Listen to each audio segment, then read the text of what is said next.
داتا گنج بخش لاہوری رحمت اللہ علیہ ہے۔ آپ وہ ہستی ہیں کہ جن کے بارے میں غوث اعظم رضی اللہ عنہ فرماتے ہیں کہ اگر میں آپ کا زمانہ پا لیتا تو آپ کی بیعت کرتا۔ آپ رشتہ میں غوث اعظم رضی اللہ عنہ کے ماموں ہیں۔ آپ وہ ہستی ہیں کہ جن کو خود خواجہ معین الدین چشتی رحمت اللہ علیہ نے گنج بخش پکارا۔ آپ وہ ہستی ہیں کہ جن کو مجدد الفسانی رحمت اللہ علیہ نے اتنا بابرکت جانا اور فرمایا کہ آپ کا شہر تمام شہروں کا کتبہ ہے اور اس کی برکت پورے ہندوستان کے شہروں میں پھیلی ہوئی ہے۔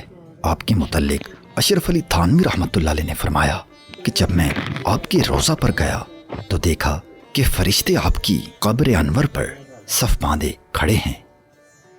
بابا فرید گنج شکر رحمت اللہ علیہ بھی پاک پتن سے پیدل لاہور آیا کرتے۔ جب آپ داتا صاحب کے مزار کی حدود میں پہنچتے تو لمبے لمبے سانس لینے لگتے۔ مریدین پوچھتے کہ آپ ایسا کیوں کرتے ہیں؟ آپ فرماتے کہ مجھے یہاں سے جنت کی خوشبو آتی ہے۔ اور جب آپ کا مزار 2.5 میل رہ جاتا اس وقت آپ گھٹنوں کے بل چلنے لگتے اور اسی طرح مزار تک پہنچتے۔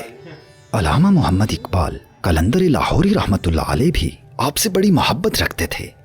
1936 سے لے کر 1937 تک اقبال رحمت اللہ علیہ فجر کی نماز باقاعدہ طور پر داتا صاحب کی مسجد میں پڑھتے اور نماز کے بعد روزانہ آدھا پارہ قرآن پاک کی تلاوت فرماتے۔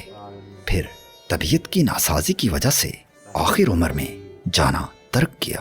اقبال رحمت اللہ علیہ فرماتے ہیں کہ مسلمانوں کی نجات اسی میں ہے کہ بزرگان سلف کے حیرت ناک تبصروں کو زندہ کیا جائے۔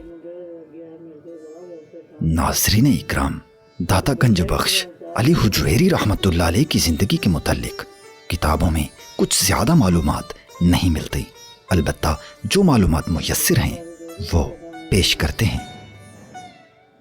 آپ کی ولادت باسعادت 400 ہجری میں ہوئی، جبکہ وصال 465 ہجری میں، گویا آپ نے تقریباً 65 سال عمر پائی۔